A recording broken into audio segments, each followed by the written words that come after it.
The Matrix in and of itself is trying to make, especially men, the majority of them, invisible tax slaves. They want you to sit there, be invisible, not matter, not have an opinion. And we're out here to try and show you that there is another way. And yes, bad comes with the good. There's no light without dark, but God is the best of planners. And every single time he puts you through something difficult, if your mind is prepared, if you are ready to learn lessons and adapt, you're going to become a more formidable competitor. And that's extremely important. Imagine this, a hidden battle, an invisible war for recognition and power. This isn't fiction, this is reality, as Andrew Tate sees it. In a world dominated by the Matrix, where men fight against invisibility and obscurity, we invite you on a journey to explore the parallels between Tate's modern views on power and recognition and the Stoic teachings on virtue and resilience. Are you prepared to navigate this timeless battlefield of the mind? In this segment, Tate addresses the curse of invisibility in modern men, echoing the Stoic concept of living a life of significance. Stoics, like Marcus Aurelius, taught the importance of leaving a mark on the world through virtuous actions. How does Tate's call to matter and be a name resonate with the Stoic pursuit of a meaningful life? I think that one of the worst things a man could ever be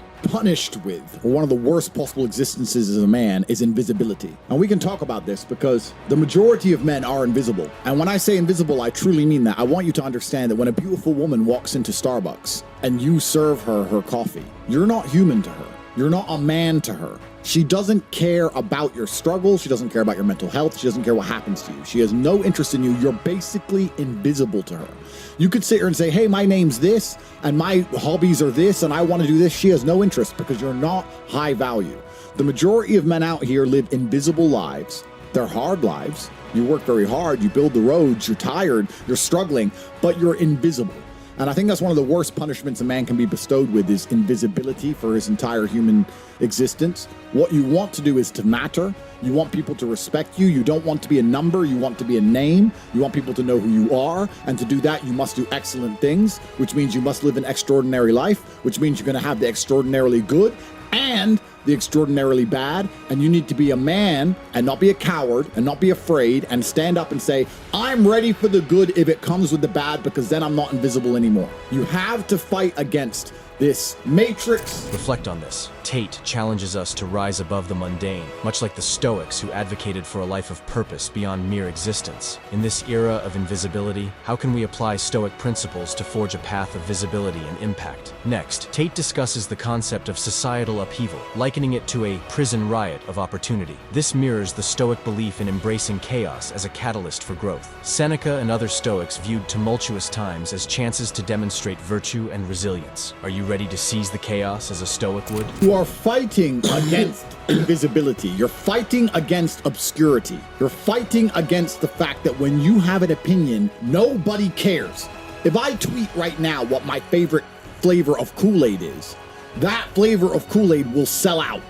What I think matters. And the problem with most men in the world today, especially some of you watching at home, because you're not where you want to be yet, is your opinion doesn't matter. If you think something, nobody cares. When you speak, nobody listens. And when you shout, no one is afraid. You are invisible, and you must fight against this. Now, let's analyze the chessboard. If the Matrix in and of itself is trying to keep men invisible, and they have systems in which it is designed to keep most people inside of their little pen, inside of their little area, you're only going to find the opportunity to escape during chaos, which goes back into the original saying Tristan said at the beginning of this from Under Siege 2, fortune favors the prepared mind.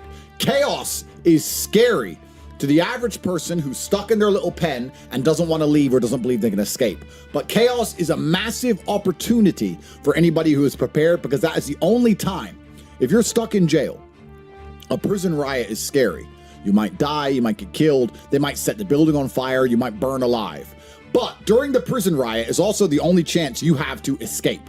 So are you prepared to escape? Have you spent all of those days sitting in your prison cell preparing for when the prison riot comes, so that when everyone else is caught off guard, everyone else is being a jackass, you can get up and make sure you get out?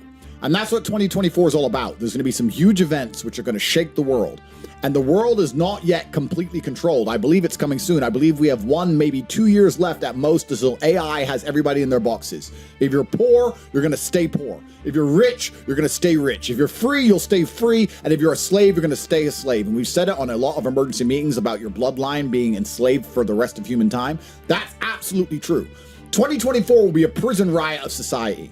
There will be a chance for those who have sat in their cell and diligently prepared to escape. I want to make this clear to you at home. It's not going to be easy. My brother and I have gone through our most difficult year yet. It's been hard. We've been hit by the Matrix. They put us in jail.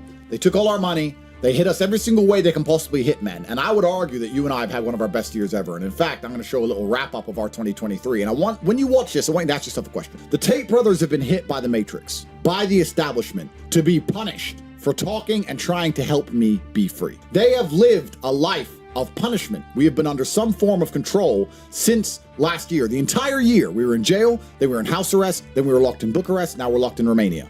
We have not been free for a single day this year.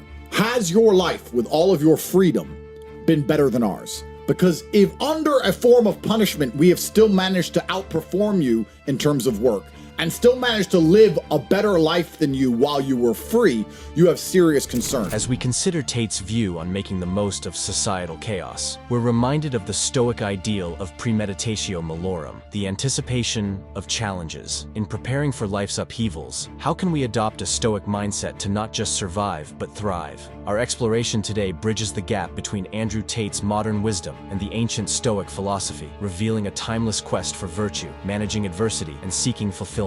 Each era offers its lessons. By examining them together, we uncover deeper insights into our personal journeys. What Stoic principles will you apply in the face of modern challenges? Thank you for joining us in this dialogue between past and present. Don't forget to subscribe for more thought-provoking content. And remember, in the dance of chaos and order, wisdom is your unwavering partner.